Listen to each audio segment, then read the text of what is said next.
Pinag-iingat ng FIVOC sa mga taga-albay sa banta ng tinatawag nilang uson mula sa bulkan para po yung usok na gumagapang pababa ng bulkan at nakamamatay. Narito po ang report ni Gio Robles. Makapal na usok mula sa bunganga ng mayon ang bumungad sa mga albayanon pasado alas 7 ng umaga kanina.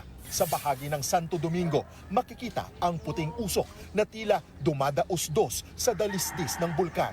Pero ayon sa FIVOX, hindi yan ordinaryong usok. Paliwanag ni FIVOX Director Teresito Bacolcol, ang makikita sa video ay ang tinatawag na uson o pyroclastic density current. So ito yung lava dome natin sa taas nag-collapse and ito yung na-produce niya, yung uson na ito. Yung uson ay parang avalanche ng pinaghalo-halong maiinit na abo, bato at gas. Fast moving ito and can reach as fast as hundreds of kilometers per hour. Simula pa kahapon nang mamonitor ang uson na nakuhanan sa mga larawang ito pasado alas 8 kagabi. Sa araw, puti ang itsura nito pero sa gabi, ito ay nagliliyab at nagbabaga na parang apoy. Dagdag pa ni Bacolcol, hindi lang nakakapaso ang uson. Kaya rin itong sunugin at tunawin ang anumang matamaan nito, gaya noong 1993 kung saan nasawi ang higit 70 residente matapos tamaan ng uson.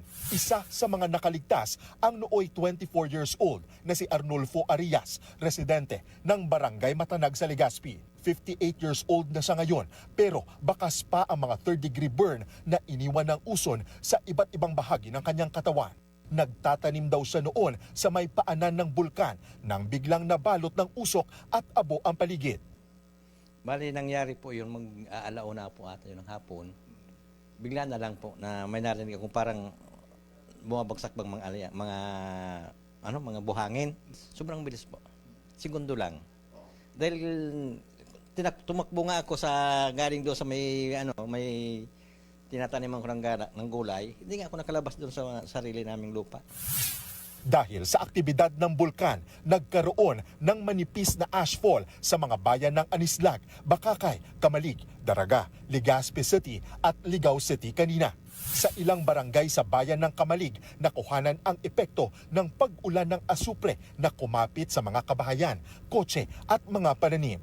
Ang asupre o sulfur dioxide mula sa bulkan ay delikado sa mga makakalanghap. Ilan sa mga sintomas nito ang hirap sa paghinga, pamumula ng mata, madalas na pag-ubo at pangangati ng lalamunan. Pinapayuhan ng mga residente na magsuot ng face mask at iwasang lumabas ng bahay sakaling may ashfall. Nagbabalita mula sa Frontline, Gio Robles, News 5. Mga kapatid, ako po si Ruth Cabal. Dito tayo sa totoo, dito tayo sa True FM. Mag-follow at mag-subscribe din po kayo sa aming social media accounts at True Network PH. Diyan po yan sa aming X na dating Twitter, sa FB, sa Instagram, sa YouTube, sa TikTok at sa mga podcast. At syempre, tutok din po kayo sa Signal True TV Channel 19.